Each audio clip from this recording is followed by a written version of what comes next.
అంటే ఇశ్రాయేలీయులు అరణ్యములో తన చోటికి ఎగురునట్లు గొప్ప పక్షిరాజ రెక్కలు ఆమెకి ఇవ్వబడెను. అచ్చక ఆ సర్పముఖమును చూడకుండా ఆమె ఒక కాలము అర్ధకాలము, సరిగ్గా చదవండి, ఆమె ఒక కాలము, కాలములు లేవా, ఆమె ఒక కాలము, కాలములు అర్ధకాలము పోషించబడవలెను. ఎవరు అంటే 144,000 మంది శిరచ్ఛేదనం చేయబడి చంపబడితే మిగతా వారు అరణ్యానికి పారిపోయారట.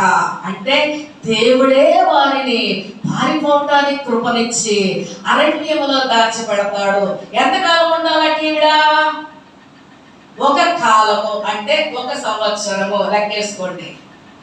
కాలములు అంటే 2 సంవత్సరాలు. ఇప్పటికి ఎన్ని అయ్యాయి? 2 1 3. అర్ధకాలములు అంటే 6 నెలలు. ఇప్పుడు నేను అడుగుతా, చెప్పండి,